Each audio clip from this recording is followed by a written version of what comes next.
Olá, meus amigos, tudo bom? Você já me conhece, né? Duduca.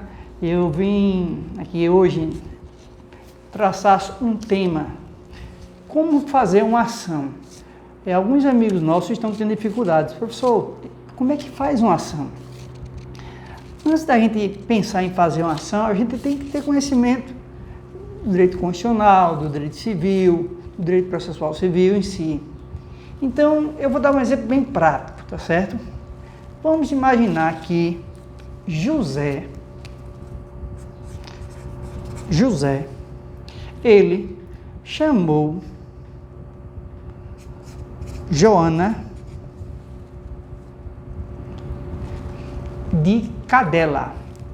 José chamou Joana de cadela. Olha só. Imaginemos que José, residente e domiciliado em Timbaúba, chamou Josefa, que também é residente e domiciliada em Timbaúba, de cadela. Isso aconteceu aqui na rua, no centro da cidade de Timbaúba. Olha só, José chamou Josefa de cadela na cidade de Timbaúba. Josefa, ela sentiu uma dor, um dano inerente à sua personalidade. Ela teve um dano moral, como diz a doutrina. Eu costumo chamar de dano inerente à personalidade. Ela teve um dano na sua honra, no seu bom nome. E ela procurou um advogado. O advogado, eu sempre costumo dizer, é o primeiro juiz do processo, porque é o advogado que vai analisar, a princípio, se cabe a propositura de uma ação ou não. Se cabe onde é que vai ser proposta, contra quem, pede-se o quê. Então, o advogado é o primeiro juízo da causa, eu sempre costumo dizer. Aí imagina que Joana foi chamada de cadela por José, ambos residentes domiciliados em Timbaúba. O fato ocorreu em Timbaúba. Aí, Joana procura um advogado. O advogado é Antônio.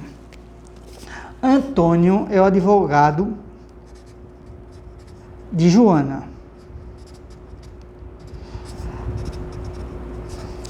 Diante do que está sendo relatado aqui, Antônio verifica, olha, Joana, a princípio eu estou verificando que houve um dano inerente à sua personalidade, à sua honra, ao seu bom nome. Então, no meu entender, Antônio vai dizer ela, cabe uma ação pedindo indenização por danos morais. Aí Joana pergunta, ô doutor, e eu vou ganhar ação? Antônio vai dizer, olha, o seu direito é bom, eu não posso lhe garantir que você vai ganhar, mas o direito é bom. A gente entra com a ação contra José, aqui no município de Timbaúba, porque foi aqui que ocorreu o fato. Quer dizer que a ação será proposta em Timbaúba? Sim. Olha só, o artigo, pessoal, 53, inciso 4, diz, é competente o fórum do lugar do ato ou fato para ação. A linha A, de reparação de dano. Olha só, Joana quer propor uma ação para reparar o dano que sofreu. Sabe o que você precisa disso? Olha, Joana, você vai propor, olha, no lugar do ato ou fato, Timbaúba. Então, Joana, através do seu advogado Antônio, vai propor uma ação indenizatória. Aqui na comarca de Timbaúba, aqui existem dois juízos, da primeira vara e da segunda vara. Joana não vai poder escolher se vai para a primeira ou segunda, não. Se há mais de um juízo, ela vai propor a ação. A ação será considerada proposta com a propositura. E vai haver o quê? Como tem mais de um juízo competente, vai haver a distribuição, o sorteio para qual das varas será encaminhada a ação. Imaginemos que foi para a primeira vara civil. O juízo, ao receber esta ação, onde se pleiteia indenização por danos morais, no valor equivalente a, imaginemos, R$10.000, o que é que o juízo vai fazer? Imagina que você, está ouvindo aí, você é o juiz e recebe esta ação. Você, juiz, quando recebe esta ação, você primeiro vai analisar o quê? Pensa, O que é que se analisa? Imagina, você é o juiz, chegou em suas mãos esta petição inicial, onde se pleiteia a indenização por danos morais. O que é que o juiz vai fazer de início? Antes de determinar a citação do réu, antes de qualquer coisa, ele vai analisar os pressupostos processuais. Os pressupostos processuais da ação. Tem um de existência e tem um de validade. Vamos lá, para uma ação existir, é necessário que ocorra o quê? Petição inicial. Não existe ação sem petição inicial. Jurisdição, ou seja, o órgão que vai julgar tem que ter poder jurisdicional. O que mais? Tem que haver a citação. Então, para que um processo exista, tem que haver o quê? Petição inicial, primeiro passo. Segundo, jurisdição. O órgão que vai julgar deverá ter capacidade, competência para julgar, para resolver a lide. E o que? Citação.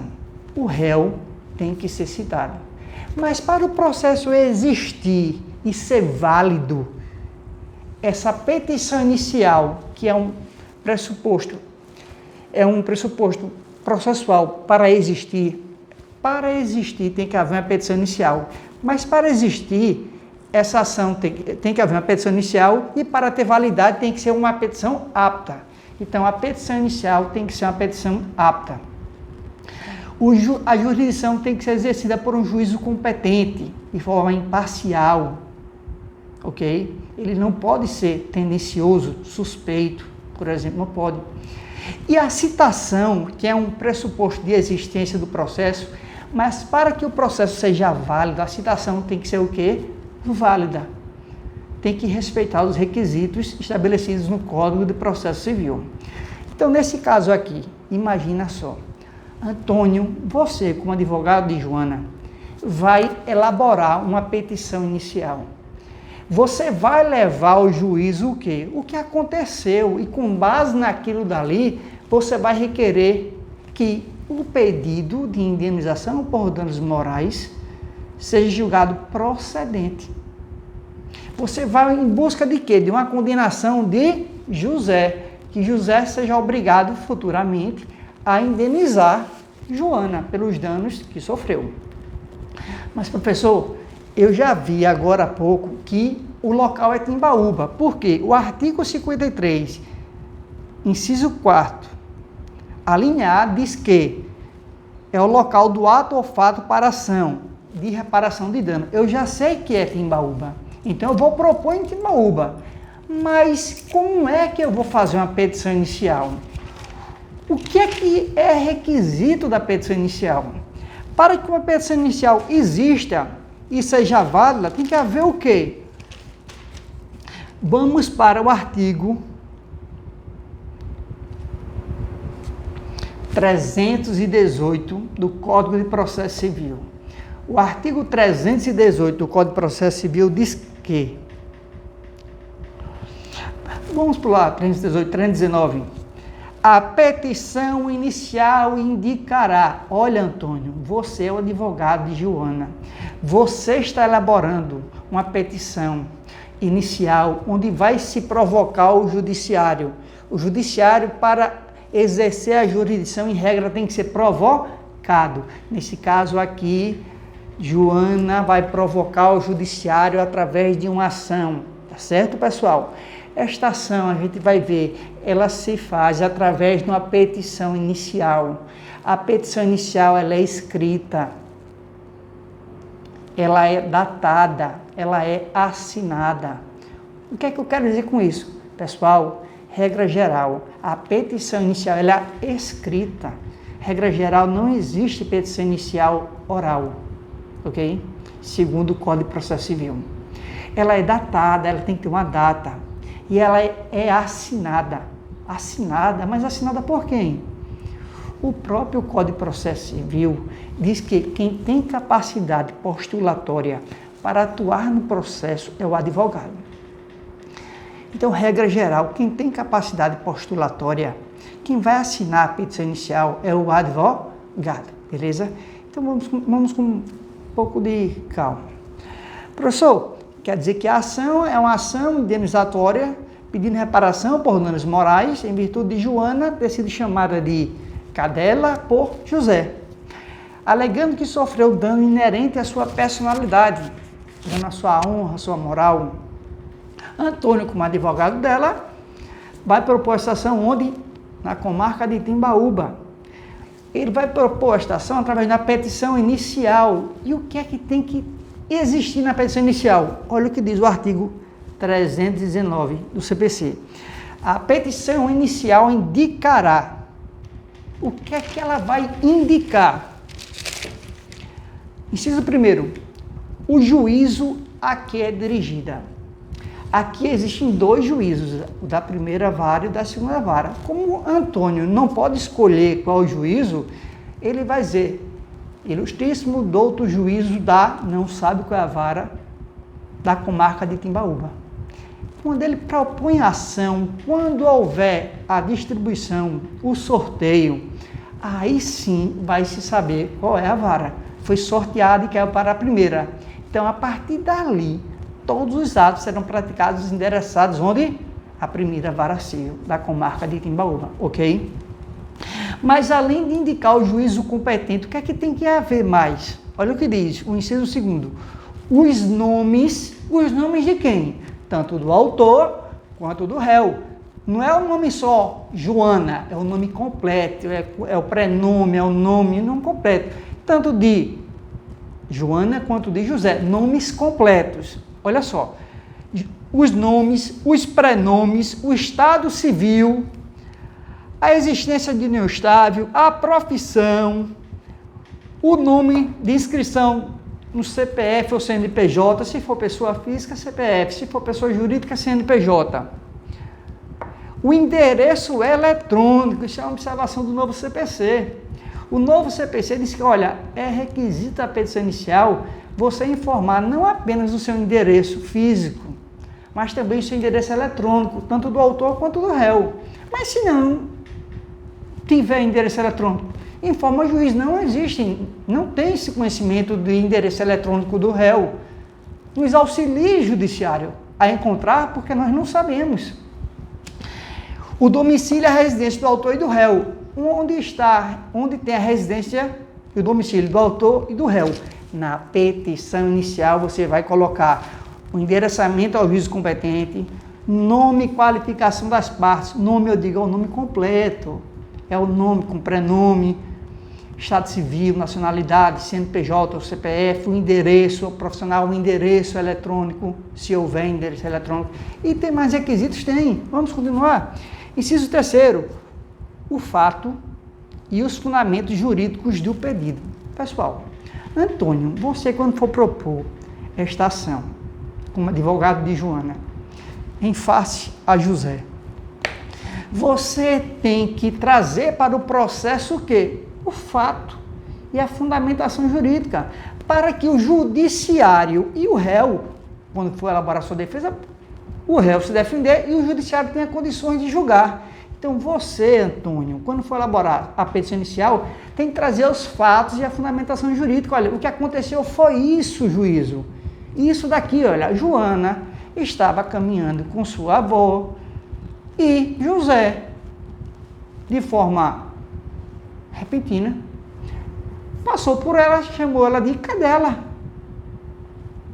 Esse fato, Joana vai trazer na ação através do advogado Antônio, para que o juiz tenha conhecimento, saiba entender o que aconteceu, para futuramente julgar. Aí imagina que o juiz entendeu que está lá na petição inicial, está tudo tranquilo. Endereçamento ao juiz competente, nome e qualificação das partes, fatos e fundamentação jurídica, o que aconteceu foi isso, está fundamentado nisso, estamos pedindo isso. Além disso aí tem que haver o quê? Pedido. Claro, gente. Se a petição inicial não tiver pedido, imagina, Antônio fez a petição inicial e esqueceu de colocar pedido, por exemplo. Ele não pediu. Ele apresentou endereçamento ao juízo competente, nome e qualificação das partes. apresentou os fatos, a fundamentação jurídica, mas não pediu.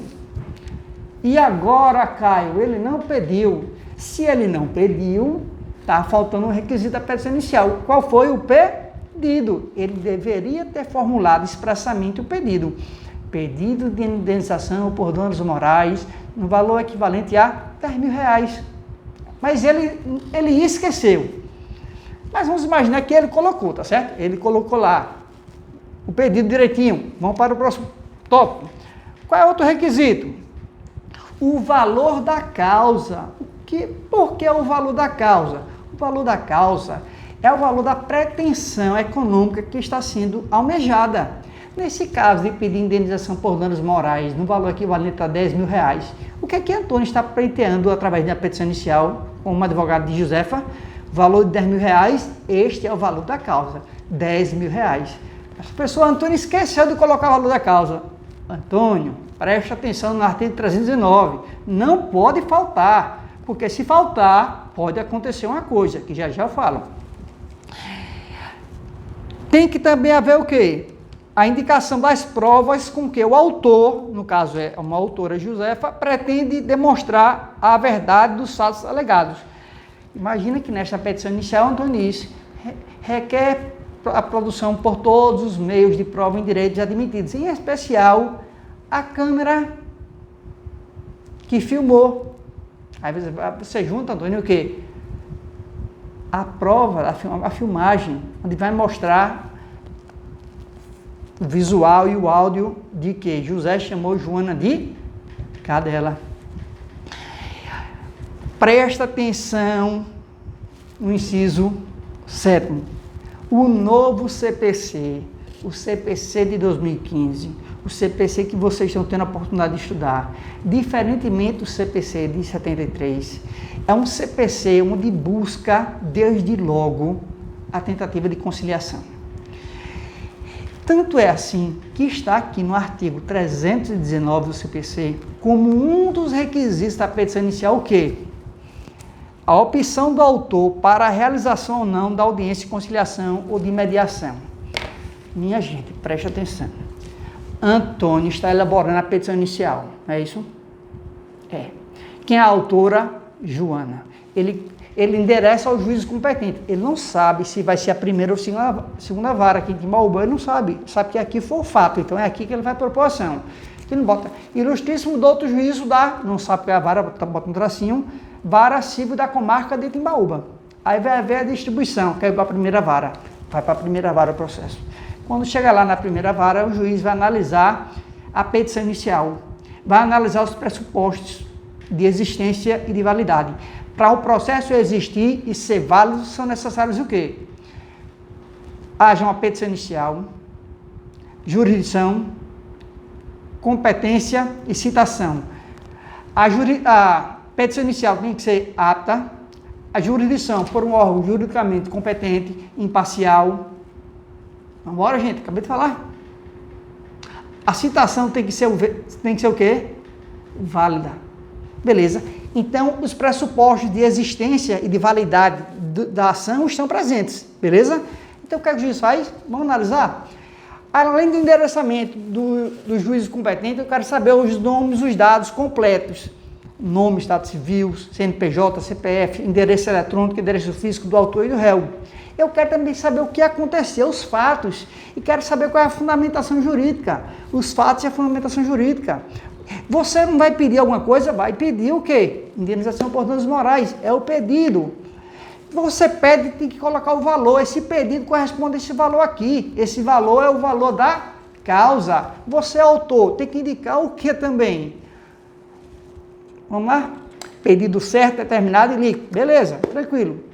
Mas tem que indicar as provas com que pretende convencer o juízo. Beleza?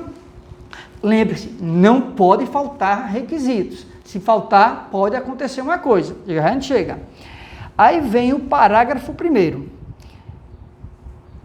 Pessoal, antes de falar do parágrafo 1º, presta atenção. Nesta audiência de tentativa de conciliação ou mediação, o novo CPC, antes mesmo de dar oportunidade ao réu contestar, ele traz a possibilidade de haver numa audiência de conciliação ou de mediação. Segundo a interpretação literal do Código de Processo Civil, regra geral, esta audiência de conciliação ou de mediação deverá ocorrer, salvo se o autor disser na petição inicial que não tem interesse de participar da audiência de conciliação ou mediação. Mas imagina que o autor disse lá, eu tenho interesse em participar de uma audiência de tentativa de conciliação ou mediação. Ou ele fica calado. Se ele ficou calado é porque ele quis. Então, o juízo, quando ele recebe a petição, ele analisa e ele vê que a hipótese, existe uma probabilidade de uma audiência de conciliação e mediação. Ele cita o réu. Olha, réu, foi proposto uma ação contra você. Estamos te citando para você ter conhecimento que em tal dia vai haver uma audiência de conciliação ou de mediação. E estamos aqui para tentar conciliar, resolver essa lei de forma mais célere e eficaz possível, ok?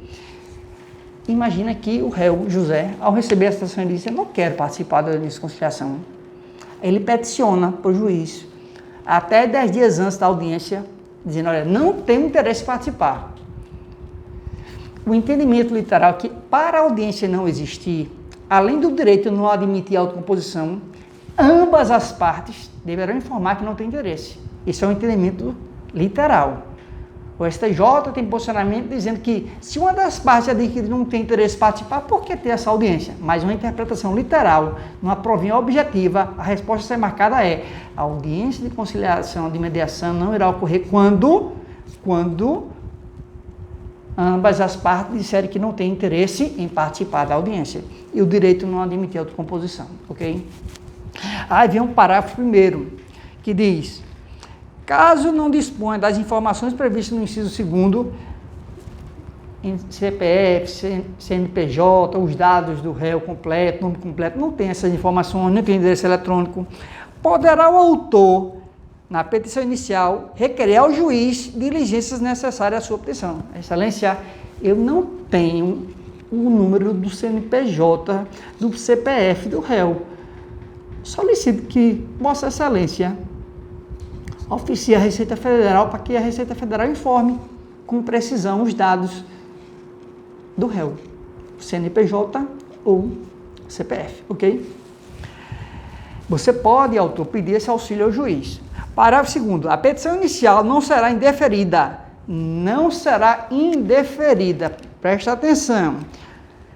Se a despeito da falta de informações a que se refere o inciso 2º, for possível a citação do réu. Imagina que você, autor, Joana, autora, através do seu advogado, esqueceu de informar um dado lá do réu.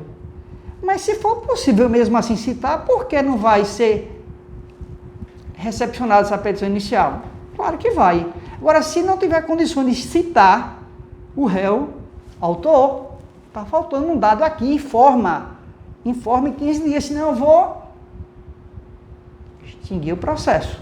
Então, vou te intimar para que você faça o que deixou de fazer no prazo de 15 dias. Mas se mesmo assim, se você esqueceu, mas isso não gerar prejuízo ao entendimento, ao andamento do processo, o judiciário vai aproveitar e vai determinar o segmento.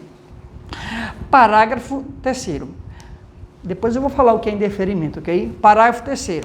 A petição inicial não será indeferida pelo não atendimento ao disposto no inciso 2º deste artigo, se a obtenção de tais informações tornar impossível ou excessivamente oneroso o acesso à justiça. Pessoal, o processo, o direito processual, ele não existe para si próprio. Ele vai servir ao direito material, exemplo do direito civil. Então, o processo, o direito processual não existe para acabar com o processo, não. É para que torne possível a realização do direito material. No caso aqui, um direito civil, por exemplo, a indenização por danos morais. Ok? Então, apesar de ser pressuposto, apesar de ser requisito da petição inicial, endereçamento ao juiz competente, nome e qualificação das partes, fatos, fundamentação jurídica, pedido, que mais? Indicação do valor da causa, requerimento de produção de provas, se tem interesse ou não em participar da audiência de conciliação ou de mediação.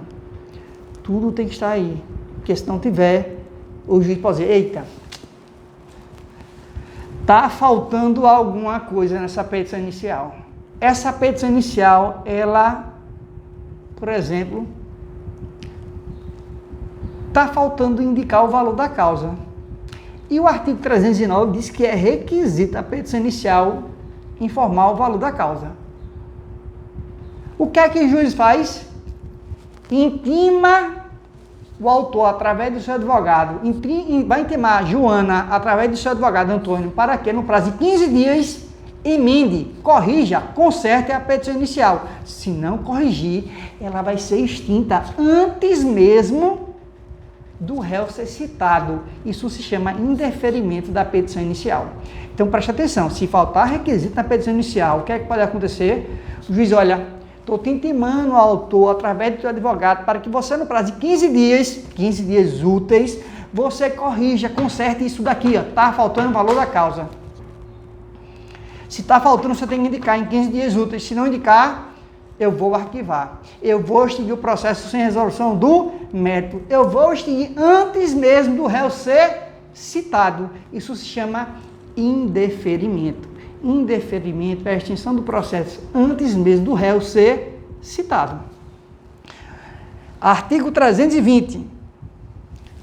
A petição inicial, essa petição que Antônio fez, com endereçamento ao juízo competente, nome e qualificação das partes, fatos e fundamentação jurídica, pedido, valor da causa, requerimento de produção de provas, se vai ter interesse ou não participar da audiência de conciliação e mediação.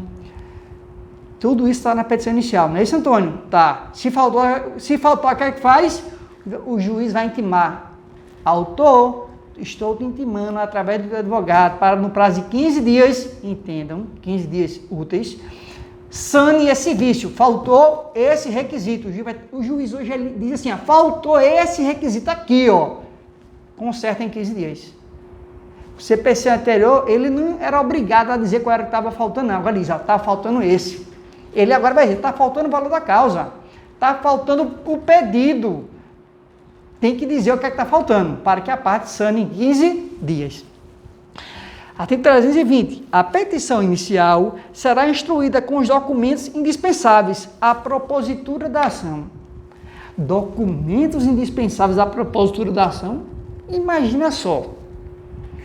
Professor, um exemplo de um documento essencial. Ô Joana, você não está propondo a ação através do advogado Antônio? Sim, professor. Então, Joana, Antônio, ao propor a petição inicial, ele vai juntar o quê? A procuração, onde você vai outorgar poderes para Antônio atuar em sua defesa, defendendo os seus interesses no processo, ok? Tranquilo? É um exemplo de um documento essencial. Me dá outro exemplo, professor. Se você for entrar com uma ação, por exemplo, pedindo que o judiciário declare aquele contrato abusivo, você tem que juntar o contrato. Se você está pedindo que seja declarado abusivo o contrato, você tem que juntar o contrato. Excelência, eu estou pedindo que seja declarado abusivo esse contrato aqui, ó. Olha ele aqui no processo. Entenderam? Tem que juntar. Tranquilo? Artigo 321. O juiz, ao verificar que a petição inicial não preenche os requisitos do artigo 319 e 320, ou seja, faltou o requisito da petição inicial. Se falta requisito, o que a gente faz? Eu falei, ele vai intimar o autor através do seu advogado para o quê? Emendar, corrigir, sanar a petição inicial no prazo de 15 dias. Ele vai dizer, olha, está faltando isso daqui. Me informe em 15 dias. Se não informar, eu vou extinguir o processo sem resolução do mérito. Eu vou proferir uma sentença terminativa, sem resolução do mérito. Eu vou indeferir a petição inicial. Indeferir é o quê? É extinguir o processo antes mesmo do réu ser o quê? Citado. 321. O juiz, ao verificar que a petição inicial não preenche os requisitos do artigo 319 e 320, que lemos há pouco, ou que apresenta defeitos ou irregularidades capazes de dificultar o julgamento do mérito, determinará que o autor, no prazo de 15 dias, entendam, 15 dias úteis, emende ou complete, indicando com precisão o que deve ser corrigido ou complementado. Gente, é o que eu falei para vocês. O juiz, se ele entender que faltou algum requisito à petição inicial, ele vai intimar o autor, através do seu advogado, para que corrija aquele vício no prazo de 15 dias. Se não for sanado, a ação será extinta sem resolução do mérito. Haverá extinção sem resolução do mérito. Sentença terminativa, antes mesmo do réu ser citado. Se chama indeferimento da petição inicial. Ok? Parágrafo único do artigo 321. Se o autor não cumprir a diligência, o juiz indeferirá a petição inicial. O que é que aqui está dizendo? O juiz, ao receber a petição inicial, verificou que faltou um requisito para o da causa. Diz: a autora, Joana, através do seu advogado, estou lhe intimando para que você o quê? No prazo de 15 dias, informe o valor da causa. Se você não informar, no prazo de 15 dias, entenda-se, 15 dias úteis, vai haver o quê? Arquivamento da petição inicial. Ela será indeferida, ela será extinta sem resolução do mérito, ok? Então, você que vai fazer uma petição inicial, você tem que saber logo onde deverá ser proposta. Qual o juízo competente? Onde eu vou propor esta ação? No caso dessa daqui, Antônio verificou o quê? O fato danoso ocorreu em Timbaúba. Então, a ação deverá ser proposta em Timbaúba. Ao propor uma ação, ele vai propor através de uma petição inicial, não é, Antônio? É, Antônio, é através de uma petição inicial. Essa petição inicial, quando chega para o juiz analisar, imagina que o juiz é Caio. Caio está lá, vai analisar. Vai analisar os pressupostos de existência e de validade da petição inicial. Para que um processo exista, é necessário o quê? Quais são os pressupostos de existência e validade? Vamos dizer ao mesmo tempo. Petição inicial apta, jurisdição exercida por um juízo imparcial, competente, citação tem que ser válida, beleza? Tranquilo? Ele analisou os pressupostos, está tudo tranquilo. Ele agora vai analisar o quê? A petição inicial. Será que a petição inicial está informando qual é o juízo competente? Nome, prenome, CNPJ, CPF, estado civil, endereço eletrônico, físico do autor e do réu.